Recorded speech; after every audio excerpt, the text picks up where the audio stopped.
absen dulu ya. Ya. Nasya, Hadir. Lydia, Hadir. Olive, Hadir. Nadia, Hadir. Nisa, Tidak, Bu, izin sakit. Panik, Hadir.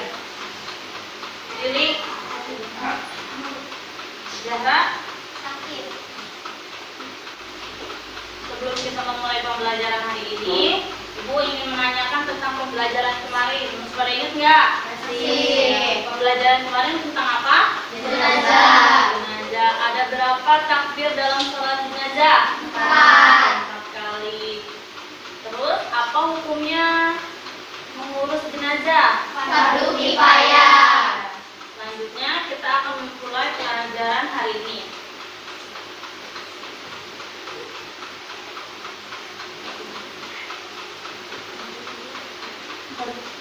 Ya, baik. Pembelajaran apa kewajiban umat Islam? Apa saja kewajiban umat Islam? Salat, Ngaji, zakat, puasa, berhaji bila mampu. Nah, kita akan membahas tentang zakat. Zakat juga termasuk ke dalam rukun Islam yang keberapa? Yang ketiga. Masih ingat nggak rukun Islam? Masih. Coba kita tebuk rukun Islam, bisa nggak? Bisa. Kita tebuk rukun Islam. Tebuk rukun Islam. Ada 5. 1 syahadat, 2 sholat, 3 zakat, 4 puasa, 5 pergi haji bila mampu. Nah, zakat itu adalah salah satu kewajiban umat Islam. Umat Islam wajib membayar zakat. Sebagaimana dalam firman Allah, wa aqimus sholata wa atuz zakata warka'u ma'ar raki'in.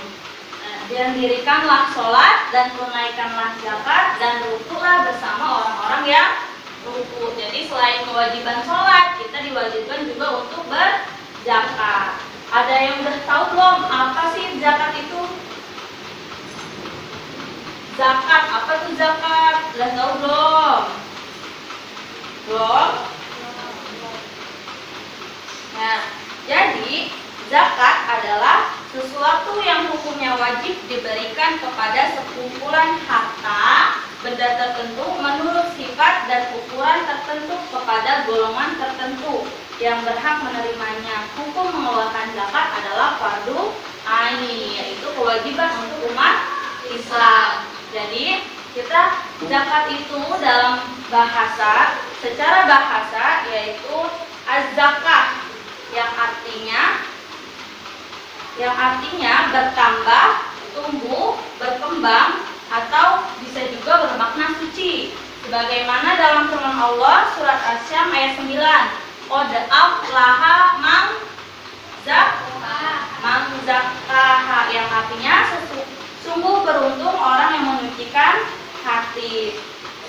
Zakat menurut istilah yaitu sesuatu yang hukumnya wajib diberikan dari sekumpulan harta benda tertentu menurut sifat dan ukuran tertentu kepada golongan tertentu yang berhak menerimanya. Ya. Nah, jadi lalu macam-macam zakat ada berapa? Siapa yang tahu macam-macam zakat? Siapa yang tahu? Ya. Zakat ada berapa zakat itu? Nah, kita membahas tentang zakat. Zakat itu terbagi kepada menjadi 2 bagian. Yang pertama, zakat fitrah. Zakat fitrah. Yang kedua, zakat mal. Apa artinya zakat mal? Zakat harta. Zakat fitrah adalah sesuatu zakat yang wajib dikeluarkan oleh umat Islam pada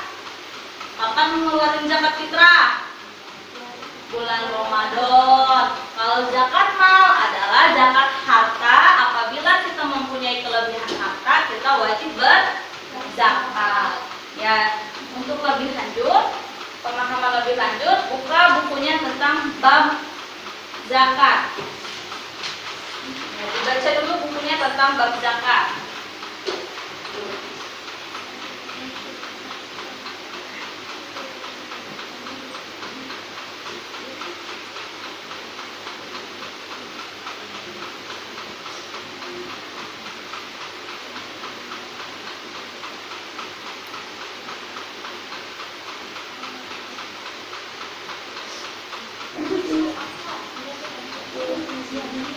Ya, sudah membacanya semuanya? Sudah. Ya, ada yang ingin ditanyakan? Ada yang nggak ngerti dalam bacaannya? Ya, nisab. Nisab itu adalah batas minimal harta kekayaan yang wajib dikeluarkan zakatnya. Jadi kalau misalnya hartanya sudah melebihi nisabnya, pencapaian untuk berzakat, nah diwajibkan untuk berzakat. Kalau belum mencapai nisabnya, tidak diwajibkan untuk berzakat. Ada lagi? Haul, yaitu apabila keuntungan atau barang yang kita miliki telah mencapai nisabnya, sudah mencapai dan sudah mencapai 1 tahun, nah itu wajib dizakati. Jadi haul itu 1 tahun. Kalau barang itu udah 1 tahun, ya itu wajib dizakati. Kalau udah mencapai nisabnya tapi belum 1 tahun, itu tidak wajib dizakati. Nah, selanjutnya ibu akan membuat kelompok, ya. Ya, kita bagi menjadi 3 kelompok.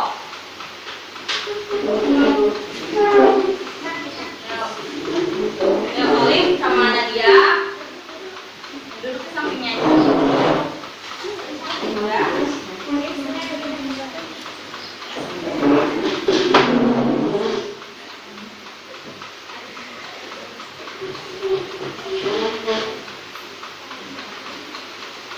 Nah, ibu akan memberikan materi yang akan berkelompok, akan mendiskusikan tentang materi yang akan ibu berikan. Jadi ibu memberikan materi, judul materinya, lalu kalian diskusikan.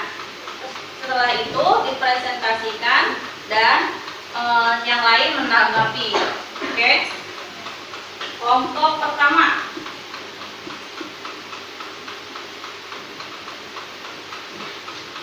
Ya, silahkan didiskusikan terlebih dahulu bersama temannya.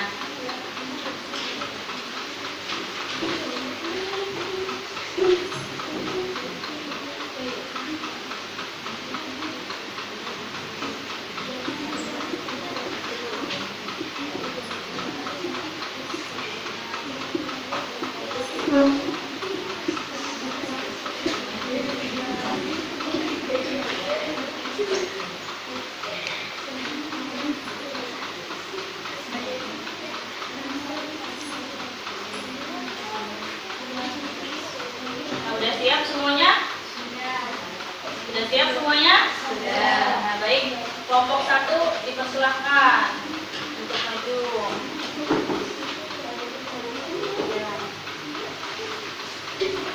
Berdua. Kelompoknya semuanya maju.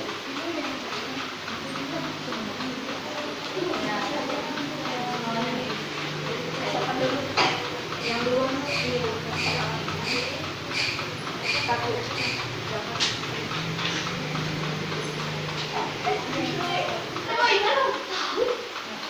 Macam-macam zakat itu sesuatu yang wajib dikeluarkan oleh setiap muslim sekali-sekali. Berupa makanan pokok sesuai kadar yang telah disepakatkan kepada orang-orang miskin. Serta sebagian yang tertentu kepada Allah atas selesai menunaikan kewajiban puasa agar kebutuhan mereka tercukupi pada hari raya dan tunjangan. Ada syarat-syarat wajib zakat fitrah terdiri atas Islam, bayi yang lahir sebelum terbenam matahari pada hari penghabisan bulan Ramadan, memiliki kelebihan harta dan keperluan makanan untuk dirinya sendiri dan untuk yang wajib dinafkahinya baik manusia ataupun binatang pada malam hari raya dan siang harinya. Sudah? Sudah. Ya. Teman-teman ada yang ingin menanggapi? Ya, silakan. Apa yang dimaksud lahir sebelum matahari tenggelam? Ya. Bayi yang lahir sebelum terbenam matahari pada hari penghabisan bulan Ramadan. Ya, jadi yang dimaksud yang lahir sebelum terbenamnya matahari itu apabila itu kan syarat wajib berzakat. Jadi apabila ada saudaranya atau ada mamahnya yang melahirkan, nah bayi itu lahir sebelum matahari terbenam pada bulan Ramadan. Sorenya hari terakhir, terus sorenya itu sebelum lahir, udah lahir sebelum matahari terbenam, itu sudah wajib dizakati, sudah wajib membayar zakat, walaupun dia baru lahir. Ya, ada yang menanggapi lagi? Sudah? Ya, silakan kembali. Nah, jadi yang kelompok 1 tadi itu tentang macam-macam zakat. Nah, kelompok 1 menjelaskan tentang zakat fitrah. Zakat fitrah itu suatu zakat yang wajib dikeluarkan pada saat bulan Ramadan. Nah, selanjutnya kelompok 2 silakan dipresentasikan.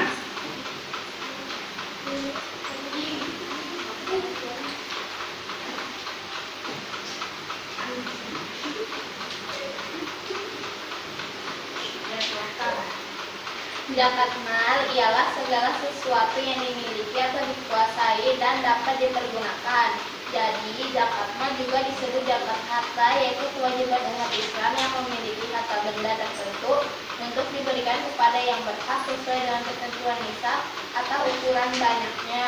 Dan dalam jangka waktu tertentu, adapun tujuan daripada zakat mal adalah untuk membersihkan dan menyucikan harta benda mereka dari hak-hak kaum miskin di antara umat Islam. Syarat-syarat harta yang wajib dikeluarkan zakatnya. Harta tersebut harus didapat dengan cara baik dan halal. Harta tersebut berkembang dan berpotensi untuk dikembangkan. Misalnya melalui kegiatan usaha, perdagangan dan lain-lain. Milik penuh harta tersebut di bawah kontrol kekuasaan pemiliknya dan tidak bersangkut dengan hak orang lain. Mencapai nisab, mencapai juga minimal yang menyebabkan harta terkena kewajiban zakat. Sudah mencapai 1 tahun, kepemilikan yang berhak menerima zakat ada 8 golongan atau kelompok, yaitu fakir miskin, amil, walad, budak, garim, isabilah, ibnu sabil.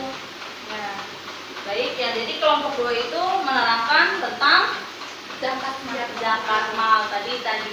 Kelompok pertama tentang zakat fitrah, yang kedua tentang zakat mal. Ada yang ingin bertanya? Ya, Pani, silahkan. Apa saja barang yang wajib dizakati? Jadi, Seperti emas, perak, dan pertanian. ya. Sudah cukup? Ada yang ingin menanggapi lagi? Sudah, silakan. Eta. Ya, jadi apabila kita mempunyai kelebihan harta, emas, perak, barang pertanian atau peternakan, apabila telah mencapai nisab dan haulnya, itu wajib dizakati. Ada yang punya pertanian enggak bukannya orang tuanya? Pertanian? Pertanian emas. Juga semua ya. Baik, lanjut. Selanjutnya kelompok 3. Silakan. Silakan.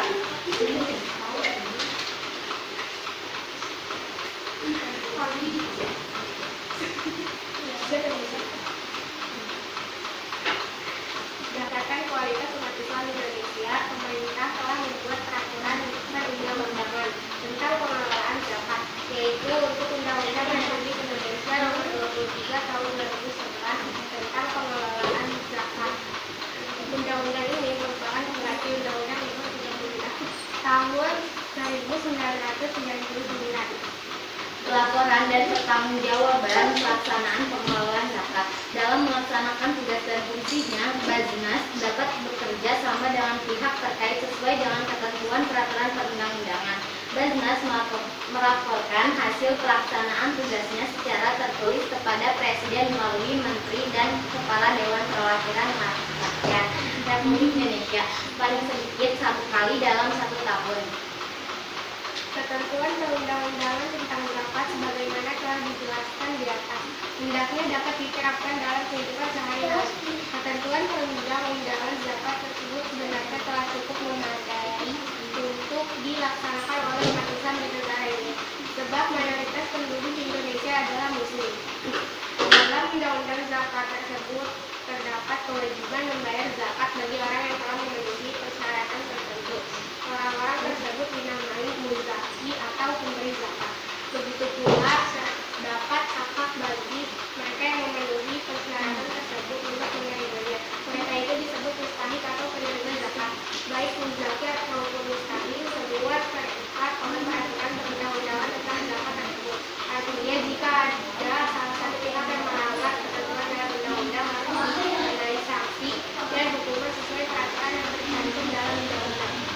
Contoh pengelolaan zakat. Berdasarkan undang-undang tersebut, maka zakat harus dikelola oleh negara melalui suatu badan yang diberi nama Badan Amil Zakat atau lembaga Amil Zakat atau BAZ. Badan dan lembaga tersebut pada saat ini telah terbentuk kepengurusannya, mulai dari tingkat pusat sampai ke tingkat daerah sampai tingkat desa. Oleh sebab itu, kaum muslimin yang berkewajiban membayar zakat hendaknya dapat menitipkannya melalui badan atau lembaga zakat yang ada di daerahnya masing-masing. Contohnya, setiap tahun kita mengeluarkan zakat fitrah. Zakat fitrah sebagiannya kita titipkan kepada unit pengumpul zakat atau UPZ tingkat desa. Oleh UPZ desa disampaikan kepada BAS kecamatan, kemudian disampaikan ke BAS kabupaten. Oleh BAS kabupaten, kemudian dana zakat tersebut didistribusikan kepada para mustahik yang sangat membutuhkan dana atau digunakan untuk kegiatan produktif yang sangat menyerap banyak tenaga kerja. Misalnya membantu para pengusaha kecil dan menengah. Dengan demikian, dana zakat dapat dikelola dengan baik dan tepat sasaran sesuai dengan fungsi dan tujuan. Jadi kelompok 3 yaitu membahas tentang undang-undang zakat. Jadi zakat juga ada undang-undangnya. Jadi ada undang-undangnya.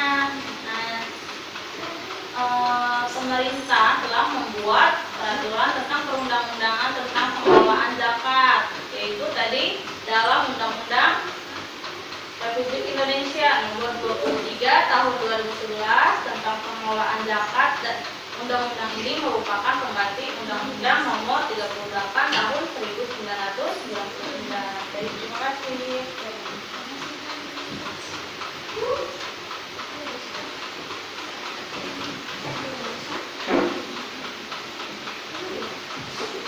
Baik, selanjutnya kita akan mencoba memperhatikan perhitungan zakat. Ada yang udah bisa belum? Perhitungan zakat. Ya, coba lihat di bukunya bagian zakat mal yang tentang hisab dan haulnya zakat mal. Udah ada? Ya, baik, Ibu tulis lagi di sini ya. Jadi barang yang tadi wajib dizakati apa aja? Barang apa aja tadi barangnya?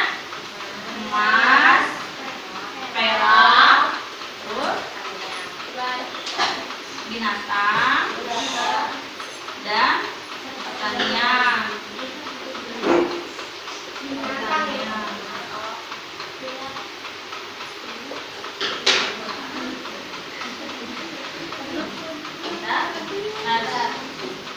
Kalau misalnya emas 93,6 gram, kalau perak 624 gram, sama haulnya mencapai 1 tahun dan kadar zakatnya 2,5%. Kalau binatang ya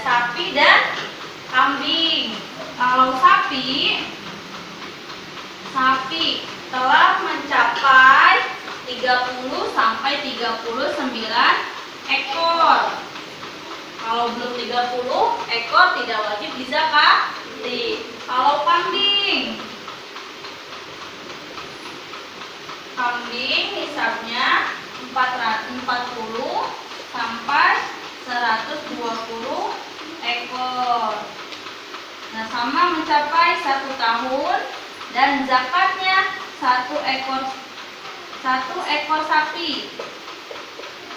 1 ekor sapi kalau sapi.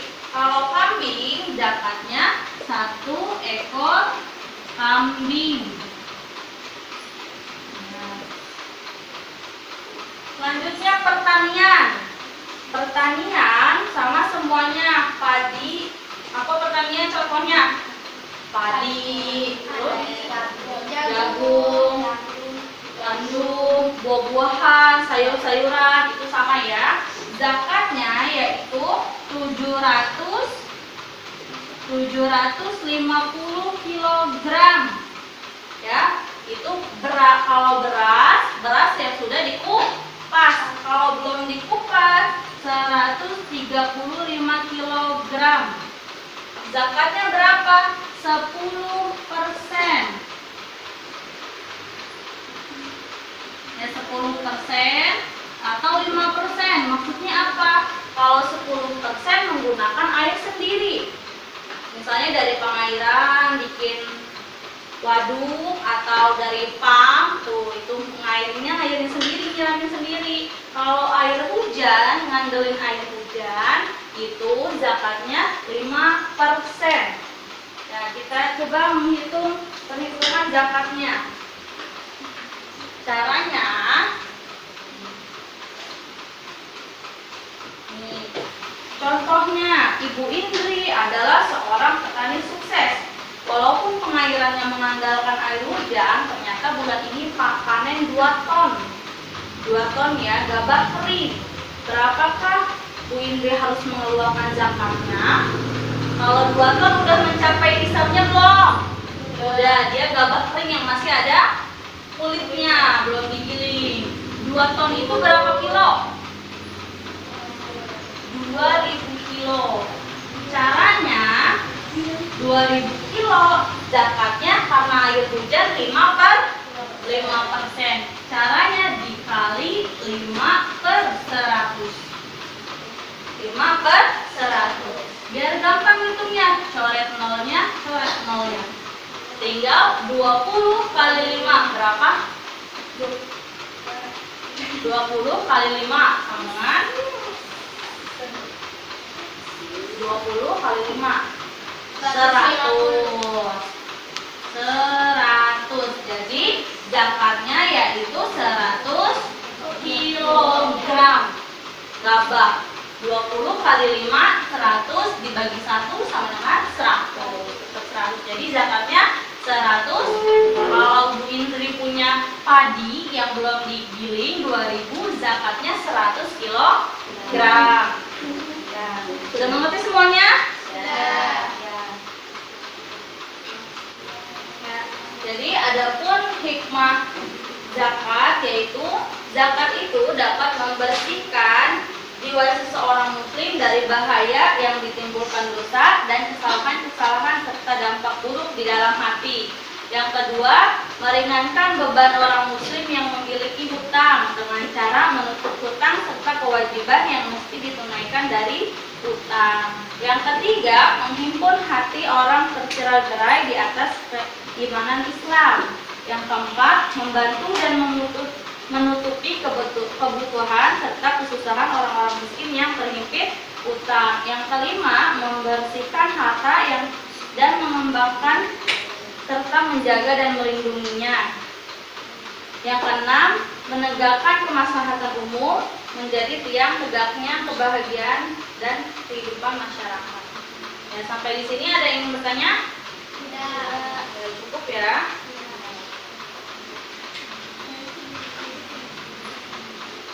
Ya, jadi untuk pertemuan selanjutnya silakan Ibu berikan latihan di belakang. Nih, pada halaman belakang bab zakat ya, untuk mengerjakan soal-soalnya di rumah ya. Dan untuk mencari pembahasan tentang kurban dan akikah untuk pertemuan minggu besok. Ya.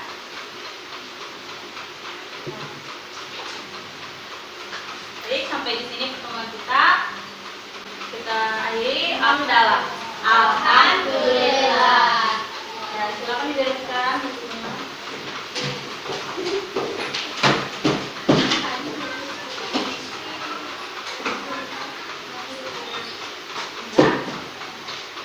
Doa warfa'u aydiyakum. A'udzu billahi minasyaitonir rajim. Bismillahirrahmanirrahim. Atina fid dunya hasanah wa fil akhirati hasanah wa qina adzabannar. Assalamualaikum warahmatullahi wabarakatuh. Waalaikumsalam warahmatullahi wabarakatuh. Baik, terima kasih. Sampai di sini pertemuan kita hari ini. Assalamualaikum warahmatullahi wabarakatuh. Waalaikumsalam warahmatullahi wabarakatuh.